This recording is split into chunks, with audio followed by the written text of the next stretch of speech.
أعوذ بالله من الشيطان الرجيم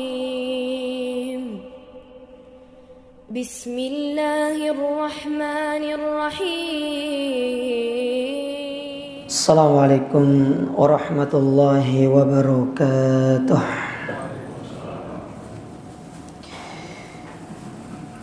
إن الحمد لله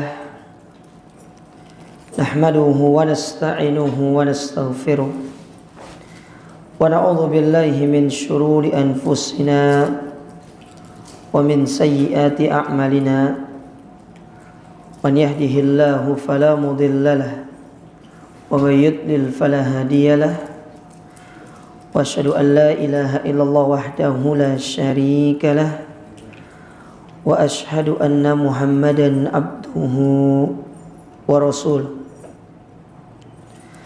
اللهم صل وسلم وبارك وأنعم على عبدك ورسولك نبينا محمد وعلى آله وأصحابه ومن تبعهم بإحسان إلى يوم الدين. Amma ba'du, kaum muslimin wal muslimat, ikhwan dan akhwat, para jamaah yang semoga senantiasa dirahmati Allah.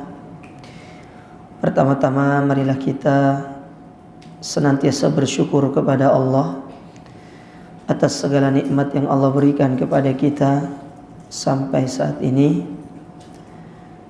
di mana nikmat-nikmat yang Allah berikan itu sangat banyak sekali. Tetapi yang paling penting dari nikmat tersebut adalah bagaimana kita bersyukur kepada Allah Ta'ala dan memanfaatkan setiap nikmat sebagai sarana untuk kita mendekatkan diri kita kepada Allah Azza wa Jalla. Salah seorang ulama kita, ulama salaf yang bernama Salamah bin Dinar rahimahullahu ta'ala, beliau pernah mengatakan, kullu ni'matin la tuqarribuka minallahi fahiya baliyah.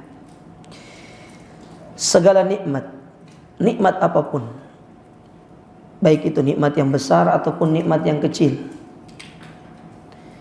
ketika nikmat-nikmat itu tidak bisa menjadikan kita semakin dekat dengan Allah, tidak bisa menjadikan hubungan kita semakin dekat dengan Rabbul Alamin, maka kata beliau, fahiya baliyah, maka nikmat itu akan menjadi sebuah petaka kebinasaan, baik di dunia ataupun di akhirat. Kenapa beliau mengatakan semua nikmat yang tidak mendekatkan diri kita kepada Allah adalah petaka? Karena di dunia dia akan dihitung sebagai istidraj, sedangkan di akhirat dia akan dimintai pertanggungjawaban oleh Allah Subhanahu wa ta'ala. Oleh karenanya para jamaah sekalian yang semoga senantiasa dirahmati Allah, jadilah kita hamba-hamba yang bersyukur, yang senantiasa lisannya memuji Allah, yang senantiasa anggota tubuhnya memanfaatkan segala nikmat untuk mendekatkan diri kepada Allah, dan yang senantiasa hatinya mengakui bahwasanya nikmat apapun itu bukan datang dari kepandaian kita, bukan datang dari kecerdikan kita, bukan. Tapi semua itu merupakan karunia dari Allah Subhanahu wa ta'ala. Para jamaah dirahmati serta dimuliakan oleh Allah, pada kesempatan yang berbahagia ini kita akan belajar satu pembahasan yang mungkin antum pernah belajar sebelumnya, sehingga ini akan menjadi sebuah murojaah, yaitu berkaitan dengan bagaimana kiat-kiat kita supaya kita ini bisa selamat di zaman yang penuh dengan fitnah, di zaman yang penuh dengan ujian dan cobaan seperti yang kita rasakan sekarang ini.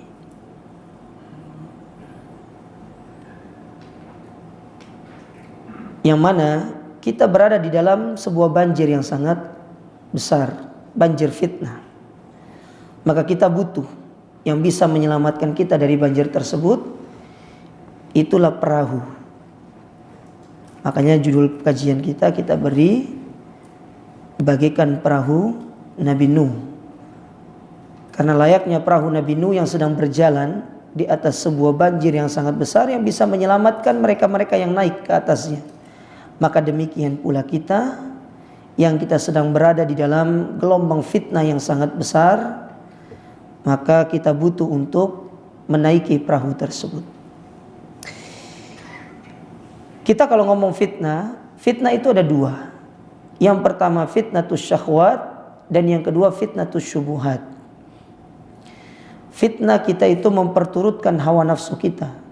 Dan fitnah yang kedua, kita terjatuh ke dalam perkara-perkara yang dia bertentangan dengan ajaran Islam yang sempurna. Oleh karenanya kata para ulama, dari dua fitnah itu, fitnah syahwat umumnya itu disebabkan karena ittiba'ul hawa, karena kita mengikuti hawa nafsu. Sedangkan fitnatus syubuhat itu disebabkan karena kejahilan kita. Makanya sumber penyimpangan manusia itu ada dua. Disebabkan karena syahwatnya atau ittiba'ul hawanya, dan yang kedua karena kejahilannya. Adapun yang ittiba'ul hawa, siapa mereka? Itulah mereka orang-orang alim, orang-orang yang paham tentang ilmu agama, orang yang mengerti tentang ilmu agama, bahkan dia mengerti tentang kebenaran. Tetapi mereka berpaling dari kebenaran tersebut dan lebih untuk mengikuti hawa nafsunya. Maka jadilah dia sebagai pengikut hawa nafsu. Padahal dia ngerti, ini kebenaran, ini kebaikan, ini dalilnya, ini disampaikan oleh Allah Ta'ala dan Rasulnya. Tapi karena hawa nafsunya yang terlalu besar menguasai dirinya, sehingga menjadikan dia akhirnya kalah dengan hawa nafsunya. Maka jatuhlah dia ke dalam ittiba'ul hawa, mengikuti hawa nafsu. Dan ini merupakan perkara yang sangat besar pertanggungjawabannya di hadapan Allah Subhanahu wa taala. Bahkan Allah dalam Al-Qur'an mengatakan, "Wa man adhallu mimman ittaba'a hawa." Dan tidak ada orang yang paling sesat di atas muka bumi ini melainkan orang-orang yang mengikuti hawa nafsunya. Sedangkan yang kedua, karena kejahilannya. Umumnya menimpa orang-orang awam, orang-orang yang umum, yang mungkin dia jarang atau mungkin tidak pernah hadir di majelis ilmu. Dia tidak pernah merasakan yang namanya dunia ilmu, sehingga dengan kejahilannya dia melakukan perkara-perkara yang dilarang oleh syariat. Maka dari dua sebab ini, sebab yang pertama itu lebih dahsyat daripada sebab yang kedua. Karena sebab yang kedua, kebodohan, itu mungkin bisa jadi dia al-udhur bil jahl. Dia masih dimaafkan sama Allah Ta'ala karena kejahilannya. Tetapi kalau ittiba'ul hawa, dia mengikuti hawa nafsu, ini lebih berbahaya. Karena ketika seorang itu dia memperturutkan hawa nafsunya, kemudian dia menyimpan kebenaran, lalu dia menyampaikan keburukan, maka dia akan bersiap-siap untuk menanggung segala dosa-dosa orang-orang yang mengikutinya. Disebabkan karena dia menyebarkan hawa nafsunya tersebut. Nah, ini sebab penyimpangan. Ada dua para jamaah sekalian yang menyebabkan terjadinya fitnah di atas muka bumi ini. Oleh karenanya Nabi SAW dalam hadis yang diriwayatkan oleh Imam Abu Daud dari sahabat Al-Miqdad ibn Aswad radhiyallahu taala anhu, beliau alaihi salatu wassalam pernah bersabda, "Innas sa'ida laman junnibal fitan." Sesungguhnya orang-orang yang bahagia itu adalah orang-orang yang ketika dijauhkan oleh Allah Ta'ala dari yang namanya fitnah. Kita kadang berpikir ya bahagia itu kalau dapat fulus gitu kan ya. Kita bahagia itu kalau dapat urusan-urusan dunia. Tidak harus. Banyak orang punya uang banyak, punya harta banyak, tapi kalau dia tidak beriman dia tidak bahagia. Setiap hari dia itu sedih, setiap hari dia itu merasa khawatir hartanya hilang. Hartanya diambil sama orang. Maka kemudian dia berusaha untuk jaga hartanya. Tidak ada kebahagiaan dalam dirinya. Orang seperti ini miskin. Orang-orang miskin seperti ini. Dia punya segalanya dari urusan dunia, tapi tidak ada kebahagiaan dalam dirinya. Ini contoh orang-orang yang miskin pada hakikatnya. Nah, Namun Nabi SAW menyebutkan hakikat kebahagiaan yang sejati itu ketika dia dijauhkan dari yang namanya fitnah. Baik itu fitnatus syahwat atau fitnatus syubuhat. Sehingga dia itu bisa berada di atas jalan yang lurus, istiqomah di atas jalan kebenaran sampai dia bertemu dengan Allah Subhanahu wa ta'ala. Oleh karenanya di antara makna dan tafsir dari kita sering mengucapkan ihdinas siratal mustaqim, sebagaimana disebutkan oleh ba'dul mufassirin, sebagian ulama tafsir, bahwasanya ketika kita mengatakan tunjukkanlah jalan yang lurus, yaitu kita meminta kepada Allah agar Allah Ta'ala menjaga kita dari dua fitnah. Fitnah yang pertama yaitu fitnatus syahwat, dan yang kedua fitnatu asyubuhat. Karena ketika seseorang itu dijaga dari dua fitnah ini, dia akan mendapatkan kebahagiaan dunia dan akhirat. Dia beribadah dengan nyaman, dia melakukan ketaatan kepada Allah di atas sunnah. Jadilah sebab-sebab dia melakukan hal tersebut sebagai sebab dia itu dimasukkan ke dalam surga Allah Subhanahu wa ta'ala. Masyaallah muslimin, ikhwan dan akhwat yang semoga senantiasa dirahmati Allah. Ada 5 perkara yang ingin kita sampaikan, dan insyaallah kalau waktunya tidak cukup kita sebutkan secara poin-poinnya saja. Yang mungkin bisa kita lakukan untuk kita bisa menjaga diri kita agar kita tidak ikut dari arus fitnah. Kita tidak terjatuh ke dalam perkara-perkara syubhat dan syahwat. Agar kita ini menjadi seorang muslim yang senantiasa taat kepada Allah Ta'ala dan tidak menyimpang dari jalan yang lurus. Yang pertama, yaitu dengan kita bertakwa kepada Allah Subhanahu wa ta'ala. Allah Subhanahu wa ta'ala berfirman dalam surat At-Talaq pada ayat yang kedua sampai ketiga. Allah mengatakan, "Wa may yattaqillaha yaj'al lahu makhraja." Maka barang siapa yang bertakwa kepada Allah, Allah berikan dia makhraj, jalan keluar. Wa yarzuquhu min haitsu la yahtasib. Dan Allah berikan dia rizki dari area yang dia tidak sangka-sangka. Antum perhatikan kata makhrajan di situ. Makhrajan itu Allah Ta'ala mengungkapkan dalam bentuk nakiroh, dalam bentuk umum. Namanya isim nakiroh kalau dalam bahasa Arab itu sifatnya umum. Sehingga kata para ulama, yang dimaksud dengan jalan keluar di sini yaitu sesuai dengan apa yang dihadapi oleh orang-orang yang bertakwa kepada Allah. Kadang ada orang dia sulitnya itu bukan dalam masalah fitnah, tapi dalam masalah yang lainnya. Ada orang punya masalah-masalah yang tidak sama dengan saudara-saudaranya. Ada orang punya masalah dengan keluarganya, ada orang punya masalah dengan sahibnya, ada orang punya masalah dengan tetangganya, masalah dengan pekerjaannya, dan ada orang yang punya masalah dengan cara beragamanya. Maka untuk keluar dari seluruh masalah-masalah tersebut, Allah berikan satu solusi, yaitu bertakwa kepada Allah Ta'ala. Makanya Allah ungkapkan dengan bentuk makhrajan umum.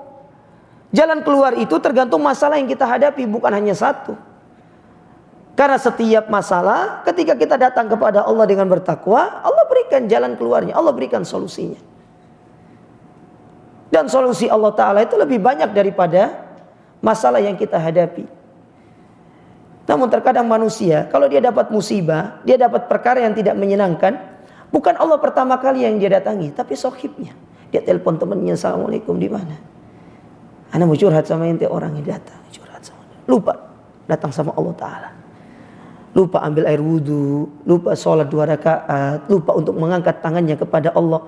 Yang pertama kali diambil HP-nya untuk ketemu sama temannya.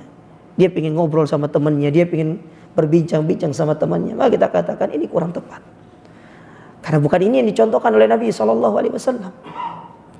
Nabi SAW, meskipun beliau seorang Nabi dan Rasul, tetapi beliau tetap merasakan yang namanya kesulitan di dalam hidup, permasalahan di dalam hidup beliau. Sehingga pernah diceritakan oleh Thauban radhiyallahu taala anhu. Kata Thauban menceritakan tentang ketika Nabi SAW mendapatkan satu perkara yang mungkin menjadikan hati beliau itu sedih, menjadikan perasaan beliau itu tidak enak. Maka Thauban menceritakan karena Rasul sallallahu alaihi wa ala alihi wasallam idza hazabahu amrun shalla. Nabi SAW itu Kalau beliau ditimpa satu perkara yang menjadikan hati beliau tidak nyaman, tidak tenang, maka beliau pun ambil air wudu, kemudian beliau sholat 2 rakaat, lalu meminta petunjuk kepada Allah Subhanahu wa ta'ala. Beliau tidak datang kepada Abu Bakar, beliau tidak datang kepada Umar. Beliau tidak datang kepada istri-istri beliau, tidak. Tapi beliau datang kepada Allah Ta'ala untuk meminta supaya Allah memberikan solusi dari masalah yang beliau hadapi. Karena beliau mengimani ayat ini. Wa may yattaqillaha yaj'al lahu makhraja. Allah berikan jalan keluar. Maka saya ingin mengajak antum semuanya, ikhwan dan akhwat sekalian ya, untuk merubah pola pandang kita. Benar, kita punya teman, kita punya keluarga, tapi mendatangi mereka pertama kali untuk kita meminta solusi dari permasalahan yang kita hadapi itu kurang tepat. Itu kurang tepat. Dan tidak mencerminkan apa yang sering kita baca selama ini, Allahus Somad. Allah itu tempat kita bergantung. Antum kalau baca banyak sekali buku-buku tafsir terkait Allahus Somad, akan didatangkan banyak sekali penjelasan. Ya salah satunya itu. Dalam segala hal yang kita hadapi sebuah kesulitan, kita butuh jalan keluarnya, maka tempat untuk kita meminta hanya Allah. Antum masalah apa datang sama Allah Ta'ala. Apalagi masalah fitnah, ujian, fitnah yang tidak ada yang bisa menyelamatkan kita kecuali Allah Subhanahu wa ta'ala. Siapa yang jamin kita bisa selamat dari fitnah kalau bukan Allah? Seorang dulu yang bernama Abdullah Al-Qasimi, itu pernah dengar Abdullah Al-Qasimi? Seorang yang getol membantah orang-orang liberal dengan tulisan-tulisannya, dibantah orang-orang liberal itu. Tahu-taunya dia mati dalam kondisi dia membela liberal. Tulisannya membantah orang-orang liberal. Bahkan dipuji tulisan-tulisannya beliau ini, Abdullah Al-Qasimi ini. Siapa yang tahu akhir kehidupan orang? Tidak ada yang bisa menjamin orang itu selamat dari fitnah kecuali dia bertakwa kepada Allah Subhanahu wa ta'ala. Apa yang menyebabkan dia meninggal dalam kondisi dia membela orang-orang liberal, terfitnah dengan wanita yang berpemahaman liberal. Dia terfitnah dengan wanita. Dia menikahi wanita tersebut, jadilah dia kemudian membela wanita itu dan kemudian meninggal di atas membela orang-orang liberal. Subhanallah. Demikian pula kisah yang pernah dibawakan Imam Al-Qurtubi dalam buku beliau At-Tadhkirah. Coba antum baca buku At-Tadhkirah, ensiklopedia kematian itu. Beliau membawakan sebuah riwayat tentang seorang muadzin yang hidup di Mesir. Setiap hari azan dia naik ke atas menara, azan, tiap hari azan. Subhanallah, suatu hari dia melihat ada seorang wanita yang sangat cantik jelita. Turun dia dari menara itu datang ke wanita tersebut. Dia mengatakan, "Anda ingin nikah sama ente orang." Kata dia, "Anda tidak bisa. Anda Nasrani, ente Muslim. Kalau ente mau, ente masuk Nasrani baru nikah sama Anda." Masuk Nasrani, nikah sama wanita itu. Terus gimana akhir kehidupannya? Lagi naik tangga ke loteng, tiba-tiba tangganya ambruk, mati dalam kondisi dia terjatuh di atas tangganya. Maka tidak ada yang jamin kita bisa selamat dari fitnah itu kecuali orang-orang yang bertakwa kepada Allah. Maka pernah suatu ketika sekumpulan orang datang kepada Tolak bin Hubayb untuk meminta nasihat. Kata mereka, waqad waqa'atil fitan fa kaifa nattaqiha. Sesungguhnya telah tersebar fitnah.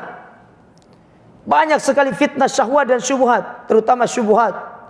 Pemikiran-pemikiran yang merusak agama ini banyak sekali tersebar di tengah-tengah kita. Terus gimana caranya untuk kita bisa selamat dari fitnah ini?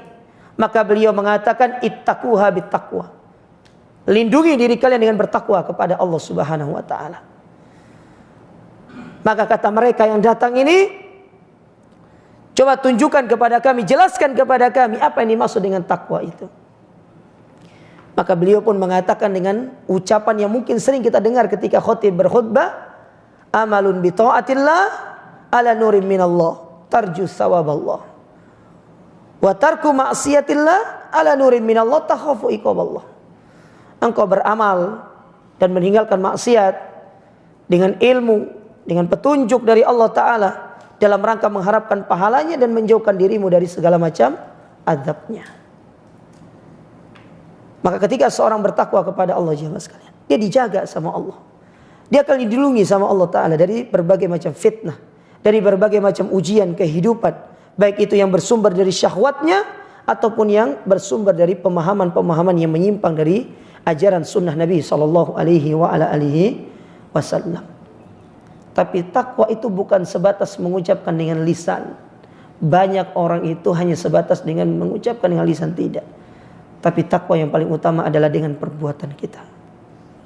Meninggalkan maksiat dan senantiasa kita tunduk dan patuh terhadap segala perintah-perintah Allah Subhanahu wa taala. Jadi jangan bilang bertakwa, Ustaz, saya sudah bertakwa sama Allah. Iya, dia ibadah, tapi di satu sisi maksiatnya jalan terus. Ya, saya sudah sholat, Ustaz, tapi masih syirik sama Allah. Gak bisa.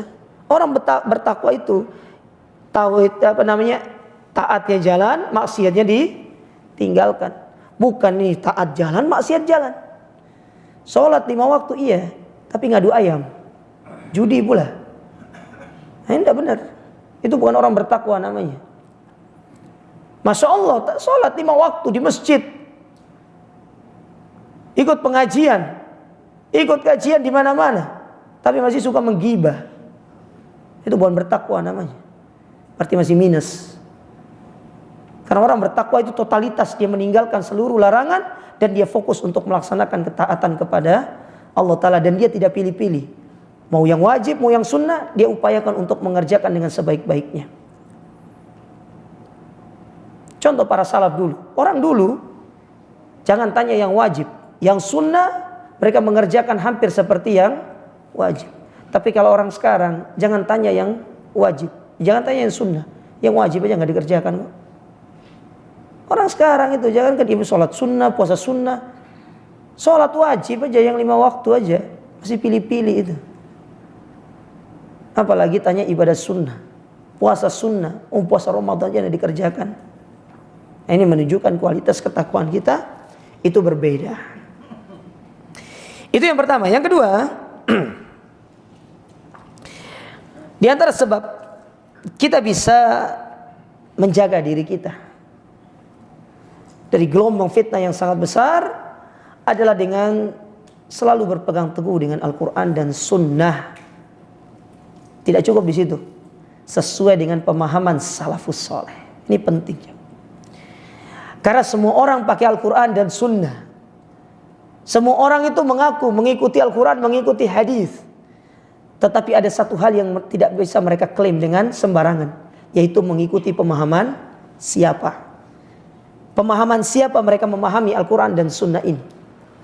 Oleh karenanya pernah disampaikan oleh Mufaddal ibn Muhalhal.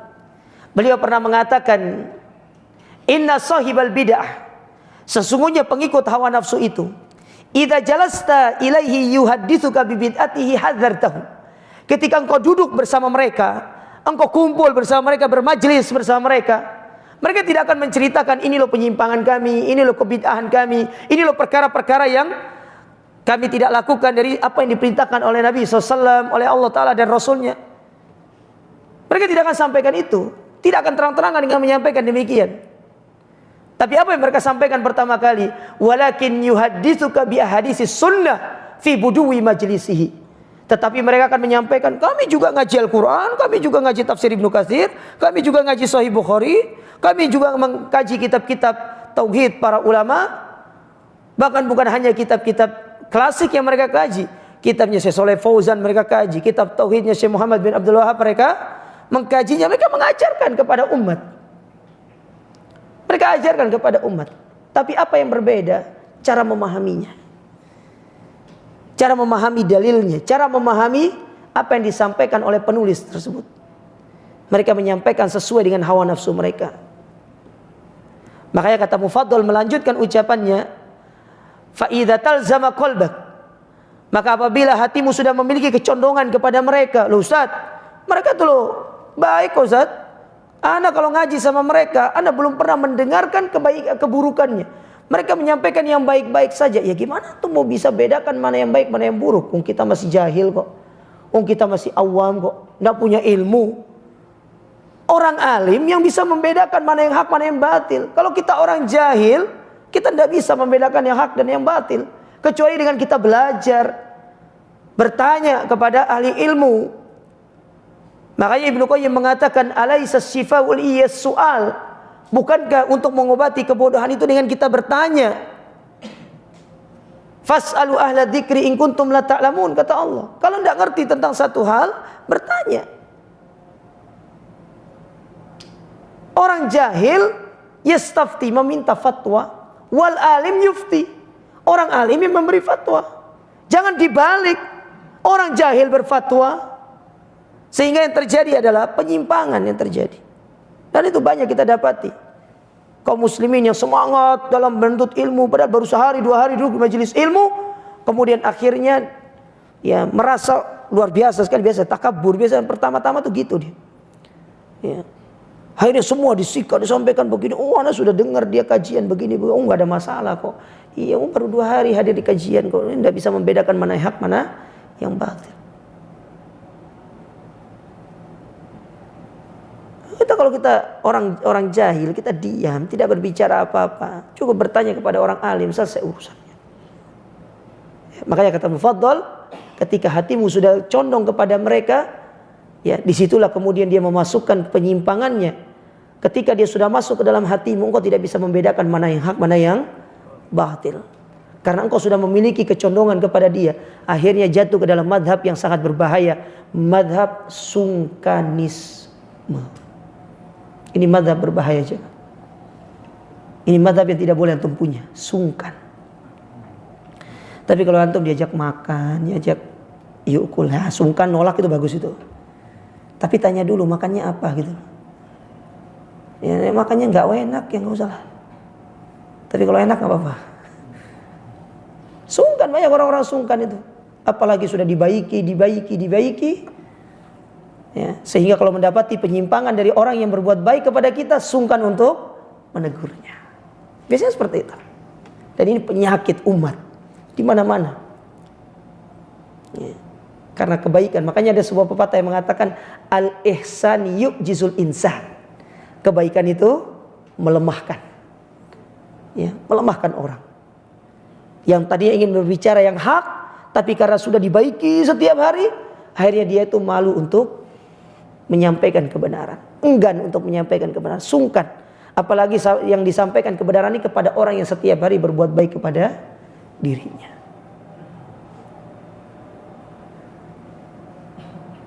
Nah, perlu pemahaman yang benar di dalam memahami Al-Quran dan Sunnah,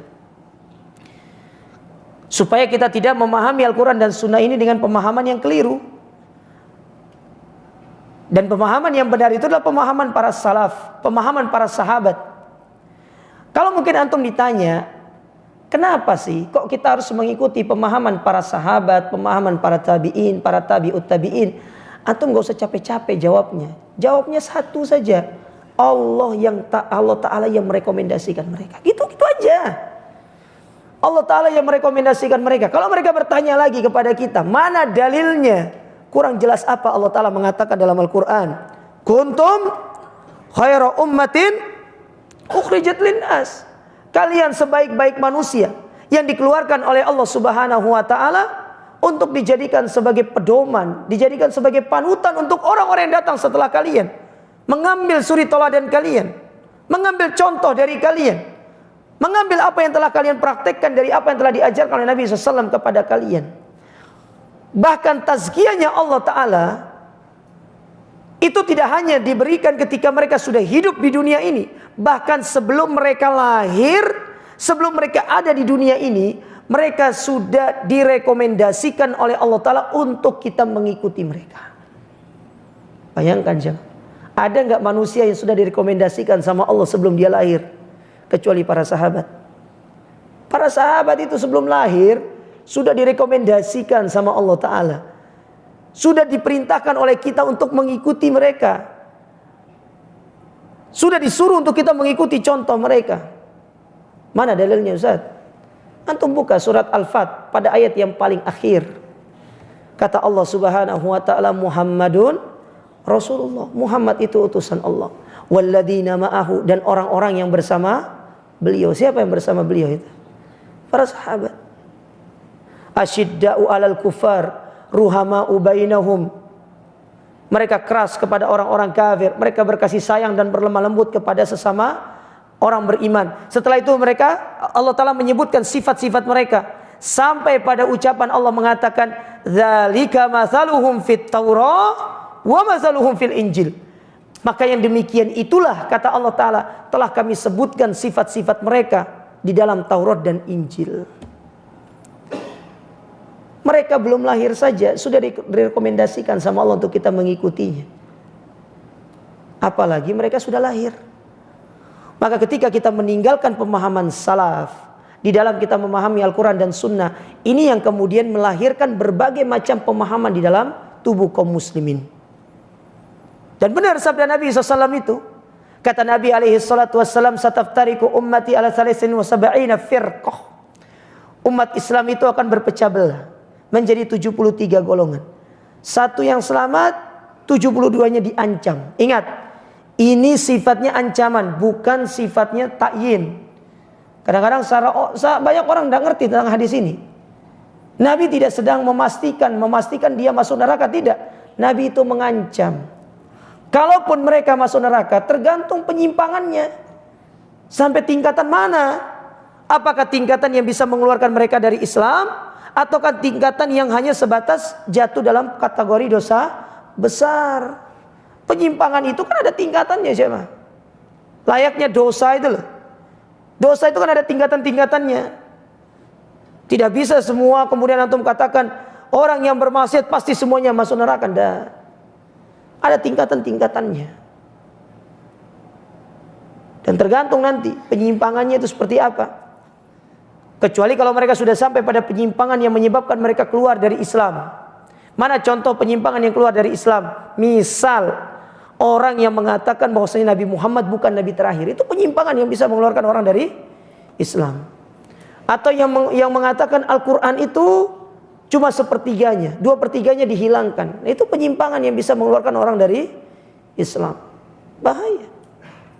Tapi kalau sebatas penyimpangan yang dia itu tidak mengeluarkan dari Islam, maka kalaupun dia masuk neraka, dia tidak masuk neraka secara kekal. Sebatas hanya akan diadab sesuai dengan tingkatan dosanya. Kalau dosanya sudah habis, dia dikeluarkan dan kemudian dimasukkan ke dalam surga. Tapi kalau dia sudah penyimpangannya mengeluarkan dari Islam, ini yang kemudian dia tidak akan pernah masuk ke dalam surga. Makanya penting pemahaman yang benar itu. Pemahaman yang sahih itu. Jangan sampai kita salah di dalam memahami Al-Quran dan Sunnah. Oleh karenanya Nabi Nuh alaihi salatu wassalam, Imam Malik rahimahullahu ta'ala, beliau mengibaratkan mengikuti sunnah Nabi dan berpegang teguh dengan Al-Quran di atas pemahaman salaf itu seperti perahunya Nabi Nuh. Kata beliau, as-sunnatus safinatun Nuh. Mengikuti sunnah, mengikuti tuntunan para salaf, itu ibaratkan perahunya Nabi Nuh. Man raqibahan najah, yang menaikinya dia pasti selamat. Wa man tarakaha gharik, tapi barang siapa yang meninggalkannya dia pasti akan tenggelam, terseret dengan derasnya banjir fitnah tersebut. Nah, coba lihat banyak orang-orang di luar sana, jangan. Dia bermain-main dengan fitnah, akhirnya digulung sama derasnya banjir tersebut, dan dia sangat sulit untuk bisa keluar dari gulungan tersebut. Maka jangan bermain-main dengan fitnah ini, jangan. Berat. Ya, berbahaya. Sekali kita terjatuh ke dalam kubangan fitnah, tidak akan pernah bisa kita keluar kecuali dengan taufik dari Allah Subhanahu wa taala. Ya, jangan anggap diri kita seperti saya sudah belajar seperti Syekh bin Baz, Ustaz. Para ulama itu dia tidak bermain-main dengan fitnah. Antum pernah dengar kisahnya Al-Hasan Al-Basri? Al-Hasan Al-Basri kalau tidak salah, ya, datang kepada beliau seorang Mu'tazilah yang ingin membacakan Al-Quran kepadanya. Padahal ingin membacakan Quran tok. Tapi beliau memiliki sikap yang tegas. Kamu yang keluar atau aku yang keluar? Padahal ingin membacakan Al-Quran. Kata Hasan Al-Basri, kamu yang keluar atau aku yang keluar? Maka kemudian orang itu yang keluar ditanya, padahal kan dia ingin membacakan Al-Quran kepadamu, wahai imam. Maka Hasan Al-Basri mengatakan, Iya, pertamanya dibacakan Quran, setelah itu disisipi syubhat-syubhatnya dan masuk ke dalam hatiku, dan aku tidak tahu kapan syubhat itu akan keluar. Kalau kita kan memang sengaja cari syubhat, jemaah. Ya, pergi ke kajian A, kajian B, Ustadz ambil baiknya, buang buruknya. Yang boleh mengambil prinsip itu kalau antum sudah sekelasnya Syekh Albani, Syekh bin Baz, Syekh Utsaimin, ya.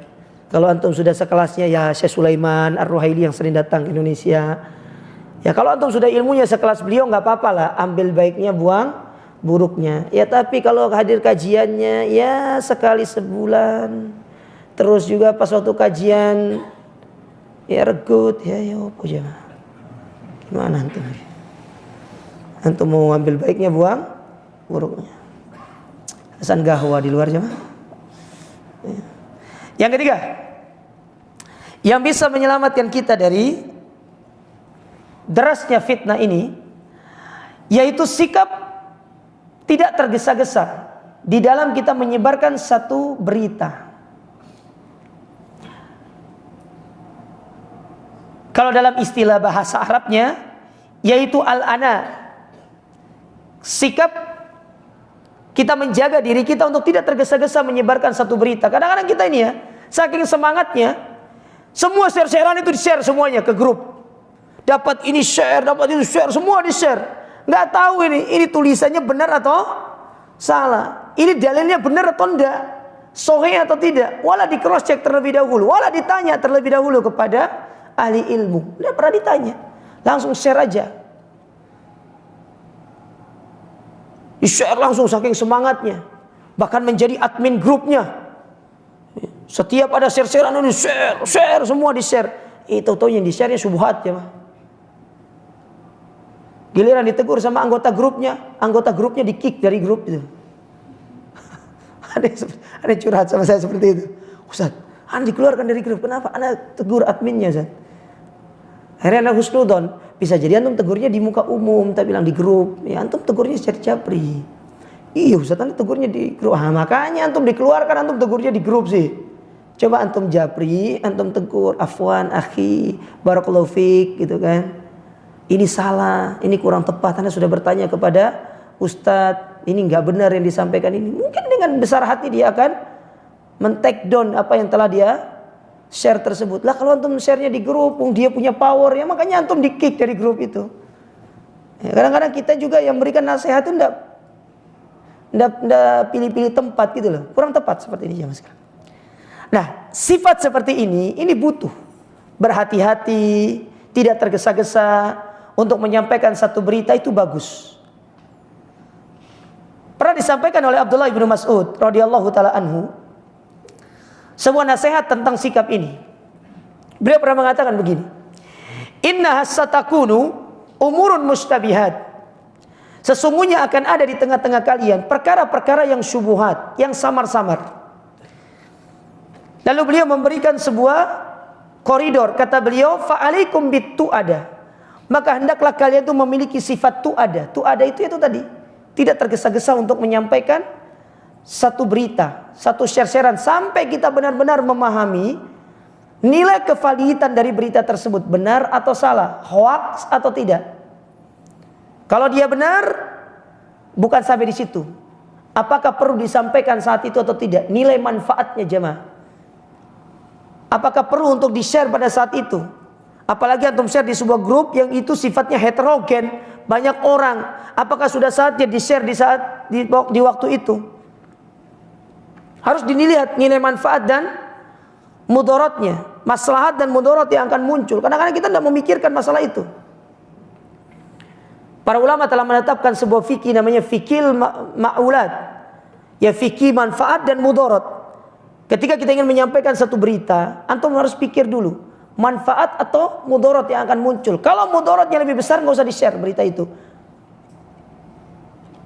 Kalau ada yang bertanya, cukup kita sampaikan per individu saja, tidak perlu di-share secara umum.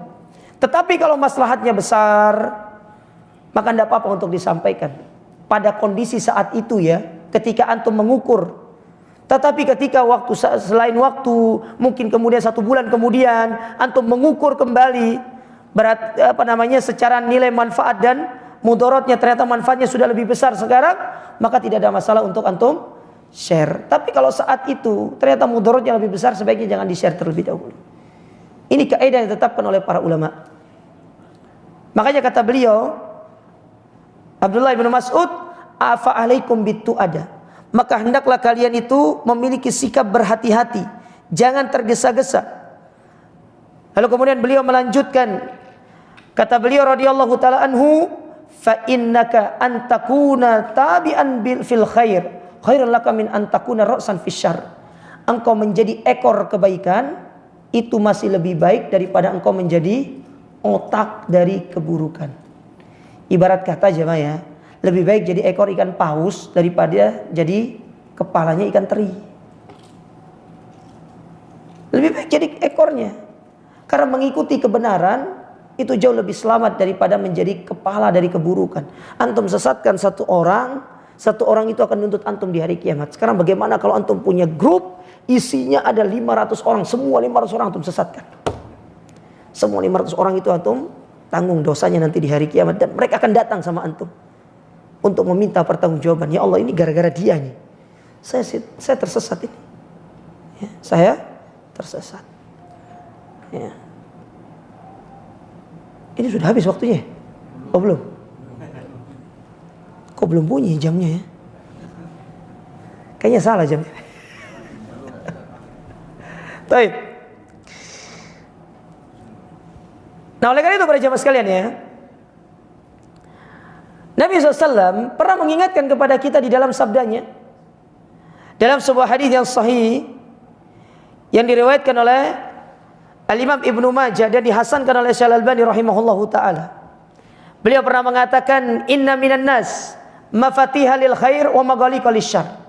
Sesungguhnya ada manusia-manusia itu yang dia sebagai pembuka pintu kebaikan, sebagai penutup pintu keburukan.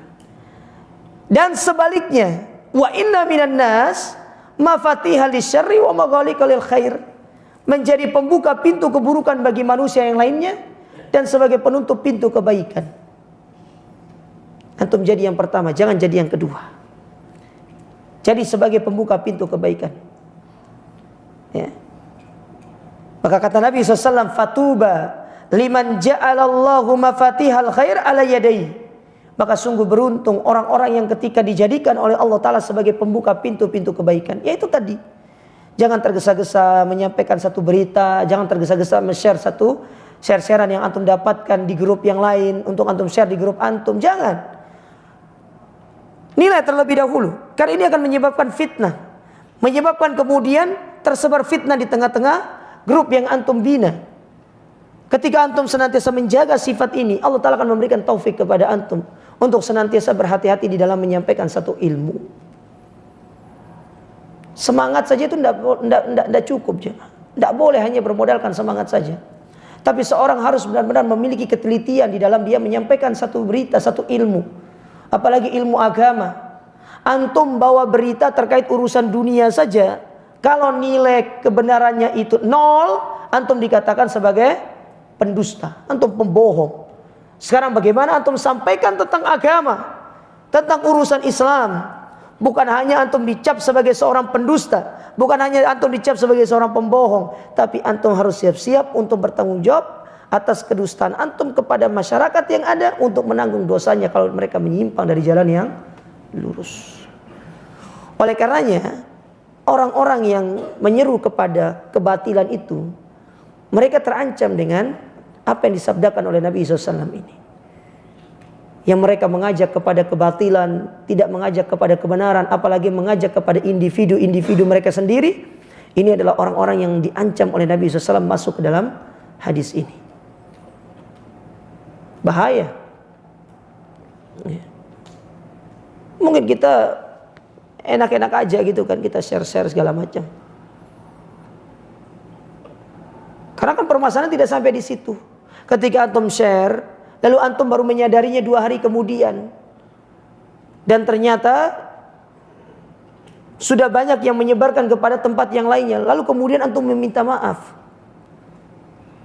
Sementara apa yang sudah antum sebarkan sebelumnya itu sudah disebarkan kepada yang lainnya.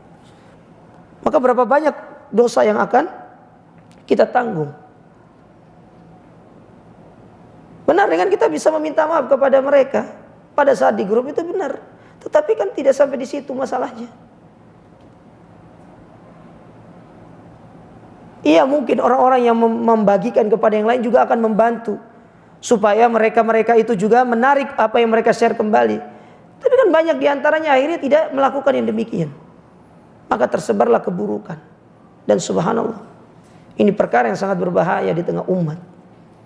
Menyebabkan fitnah, menyebabkan ujian, akhirnya tersebarlah syubhat, menjadikan orang akhirnya menyimpang dari jalan yang lurus disebabkan karena diri kita. Waliyadzubillah.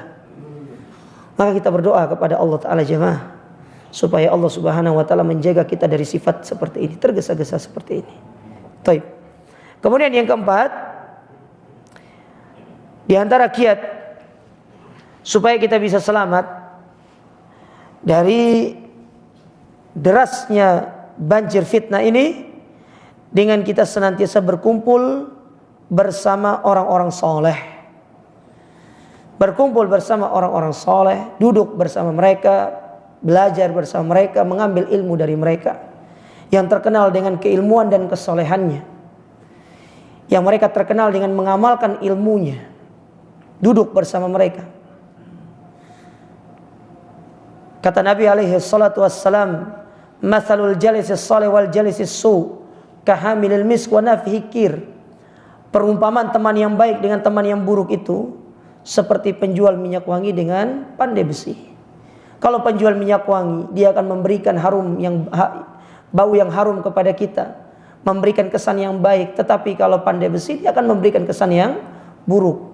Disinilah pentingnya kita mencari teman yang baik. Oleh karenanya ada sebuah pepatah yang mengatakan, al-jaru qoblad dar. Sebelum Anda membeli rumah, hendaklah Anda melihat siapa yang akan menjadi tetangga Anda. Karena mau nggak mau Anda akan bermuamalah dengan mereka. Kemudian pepatah yang sering antum ucapkan, as-sahibu sahib. Teman itu narik. Ya, teman itu menarik. Dalam ungkapan yang lain, at-tuyuru ala askaliha taqa. Burung itu akan hinggap sesama jenisnya. Banyak nasihat-nasihat para ulama terkait masalah teman ini. Apalagi sabda Nabi SAW yang paling besar itu. Nabi pernah bersabda, al-mar'u ala dini khalili. Seorang itu tergantung dengan agama temannya. Falyanzur ahadukum man yukhalil. Maka hendaklah salah seorang di antara kalian melihat dengan siapa kalian berteman. Apakah kalian berteman dengan orang soleh atau kan berteman dengan orang toleh. Jadi soleh itu lawannya toleh. Makanya jangan namakan anak antum toleh. Tapi kalau toleh boleh. Ya, tapi kalau toleh nggak boleh. Ya, kalau toleh tidak boleh. Ya. Toleh itu lawan dari soleh. Kalau soleh orang yang baik, kalau toleh orang yang buruk. Perlu diperhatikan teman itu. Teman majelisnya, teman kita bermajelis, yang penting. Yang bisa menambah keimanan kita kepada Allah. Karena ingat ya, teman yang baik, apalagi kita berteman dengan para ulama, luar biasa sekali jamaah sekalian. Bisa jadi ketika kita sering berteman dengan mereka, berkumpul bersama mereka, itu sebab kemudian kita dikumpulkan di dalam surga bersama mereka. Allah Subhanahu wa taala berfirman dalam Al-Qur'an, al-akhilla yauma idzin ba'duhum li ba'din adu illal muttaqin. Pada hari kiamat, semua orang yang berteman karena urusan-urusan duniawi itu akan dijadikan bermusuh-musuhan oleh Allah Ta'ala, kecuali orang-orang yang berteman karena Allah Ta'ala. Bagaimana cara bentuk berteman dengan Allah Ta'ala? Berteman karena Allah itu kita mencari teman yang soleh, yang bisa memberikan kita manfaat ukhrawi, yang menasehati kita kalau kita salah. Apalagi kalau kita terjatuh ke dalam masalah fitnah, bisa menasihati kita, bisa mengingatkan kepada kita maksudnya perkara tersebut perkara yang tidak diperbolehkan. Itu teman yang baik itu seperti itu. Maka coba lihat, Nabi SAW menyebutkan dalam hadis yang diriwayatkan Bukhari dari sahabat Abu Hurairah, salah satu 7 golongan yang akan dinaungi di hari kiamat. Nabi SAW mengatakan, warajulani tahabba fillah ijtama alaihi wa tafarraqa alaihi. 2 orang yang saling berteman karena Allah Ta'ala. Mereka bertemu karena Allah, mereka berpisah karena Allah Ta'ala. Disebutkan oleh Imam Ibnu Hajar, apa yang melatar belakangi mereka bertemu? Apa yang menyebabkan mereka itu berkumpul? Kata Ibnu Hajar, mereka berkumpul karena saling memberikan nasihat satu dengan yang lainnya. Ketika sudah sama-sama saling mendapatkan nasihat, si A memberikan nasihat kepada si B memberikan nasihat kepada si A, mereka berpisah di atas keridhaan kepada Allah Ta'ala. Kemudian mereka bertemu lagi dalam rangka untuk saling menyampaikan nasihat satu dengan yang lainnya. Tapi ojo lali, gahwanya ditambah gitu loh. Ya. Ngobrol tapi nggak ada gahwa nggak seru jemaah. Ya. Ojo lali gahwanya, kezen. Ya. Kalau sudah ada gahwa antum ngobrol 5 jam kuat itu. Ya, saling menasehati karena Allah Ta'ala. Makanya kan lihat Umar bin Khattab memanggil para sahabat. Apa kata Umar? Hayya najlisu nu'minu sa'atan. Ayo duduk, kita duduk sini. Kita saling menasehati untuk menambah keimanan kita sesaat. Ya. Perlu teman yang baik untuk saling menasehati itu perlu. Karena ini yang bisa menyelamatkan kita dari fitnah. Yang terakhir adalah dengan kita banyak-banyak berdoa. Banyak-banyak doa aja mah. Ya, doa itu nggak perlu pakai perantara sudah. Ya, langsung sama Allah Ta'ala, angkat tangan antum sama Allah. Cari waktu yang mustajab, minta sama Allah Ta'ala, berdoa sama Allah. Ya Allah, selamatkan aku dari fitnah. Selamatkan aku dari ujian kehidupan. Minta sama Allah Ta'ala. Maka coba lihat di antara doa yang diajarkan oleh Nabi SAW. Allahumma inni a'udzubika min adzabi jahannam. Wa min adzabil qabr. Wa min fitnatil mahya wal mamat. Wa min syarri fitnati masihid dajjal. Doa itu diamalkan. Karena kita meminta kepada Allah supaya Allah Ta'ala menyelamatkan kita dari fitnah kehidupan dan fitnah kematian. Perhatikan dua ucapan ini. Apa yang dimaksud dengan fitnah kehidupan? Yaitu ujian-ujian hidup yang di atas muka bumi ini. Supaya kita bisa selamat melewatinya. Sedangkan fitnah kematian, para ulama menyebutkan ada beberapa pendapat. Yang pertama, ketika inda sakaratul maut. Ketika kita sakaratul maut, di situ ujian yang berat karena setan datang dengan segala bala tentaranya. Makanya antum pernah dengar kisah Imam Ahmad yang ditalkin sama anaknya? Kata Imam Ahmad, belum. Anaknya bingung, apa yang belum ini? Ya Abi, apa yang belum? Kata Imam Ahmad, tadi iblis bersama bala tentaranya mendatangiku dengan mengatakan, ya Ahmad, kamu telah selamat dari ujianku. Kata Imam Ahmad, belum. Justru disitulah saat ujian yang terberat untuk kita melewati ujian iblis dan bala tentaranya, yaitu ketika kita sedang sakaratul maut. Makanya Nabi SAW mengatakan, lakinu mautakum la ilaha illallah. Orang mau mati disuruh untuk ditalkin, supaya dia tidak mengucapkan kalimat-kalimat yang aneh ketika dia mau meninggal dunia. Kata Syekh Masyhur Hasan Salman, yang boleh untuk hadir mentalkin cukup 1 orang. Nggak perlu 1 RT. 1 orang. Cukup 1 orang. Kalaupun ingin ditemani oleh keluarga, 2 orang tok. Keluarganya nggak boleh ngomong apa-apa, diem. Biar ustadz yang ngomong. Kalaupun keluarga yang bisa, keluarga saja. Tutup semua pintu, biarkan dia berdua di dalam situ. Supaya dia bisa selamat dengan ucapan la ilaha illallah. Nah, kemudian pendapat yang kedua, adapun ini maksud dengan fitnah kematian, yaitu fitnah kubur. Ketika kita dimasukkan ke dalam kubur, ditanya oleh malaikat Munkar dan Nakir, kita bisa selamat dari fitnah kubur itu. Yang kita tahu banyak orang gak bisa selamat dari fitnah kubur, illa orang-orang yang bertauhid kepada Allah, beriman kepada Allah. Makanya kan Nabi SAW menyuruh kita untuk berdoa bagi orang-orang yang dikubur itu. Was'alullahu lahu tasbit, mintalah kepada Allah supaya Allah mengokohkan mereka. Fa innahul ana yus'al, karena pada hari ini mereka akan ditanya. Kita minta sama Allah Ta'ala agar Allah Ta'ala menyelamatkan kita dari fitnah kubur, dari ujian-ujian kubur. Benar, man rabbuka wa madinuka wa man nabiyuka. Antum tanya sama anak TK saiki, Ba, iso jawab mereka. Tapi antum masuk dalam kubur ketemu Munkar Nakir berwarna hitam kebiru-biruan, jangan harap bisa jawab kalau tidak bertauhid sama Allah Ta'ala. Ya, berharap bisa jawab. Tapi kalau sekarang di dunia, Masya Allah 100 antum jawab itu. Tapi kalau di akhirat, tidak semua orang bisa menjawabnya. Makanya perlu kita mengamalkan doa tadi, supaya kita bisa selamat dari fitnah kehidupan dan fitnah kematian. Wallahu a'lam bishawab. Ini yang mungkin sekiranya bisa kita ambil pada kesempatan yang berbahagia ini. Ya, insya Allah sudah syuruk ya. Ya, sudah masuk kan? Nah, jadi kalau sudah waktunya sholat tidak perlu pertanyaan ya. Ini ada tanya jawabnya, tidak perlu kan ya? Ya. Ada Ada yang mau bertanya? Satu orang boleh. Ya, monggo. Fadhal. Yang menerangkan kalau kita berteman sama kita untuk orang itu baik, sering mencemarkan nama kita. Iya. Sering ngecek keluar kota sama kita juga. Terutama kita sungkan. Sahih. Apabila dia punya salah, kita mau menegur juga sungkan. Dan yang lebih hebat lagi, kita bakal berkelahi sama dia. Sahih, Pak. Betul. Banyak kejadian. Bagaimana kita menerangkan sama mereka dengan baik agar Iya. pertemanan ini berlangsung dengan selamanya. Ya, yang pertama kan tulus. Kita harus tulus berteman karena Allah Ta'ala, itu yang pertama. Yang kedua jemaah, antum tidak boleh mencampurkan antara amar ma'ruf nahi mungkar dengan kebaikan orang. Orang berbuat baik sama antum, berbuat baik sama mereka. Tapi urusan amar ma'ruf nahi mungkar itu bentuk cinta antum kepada dia.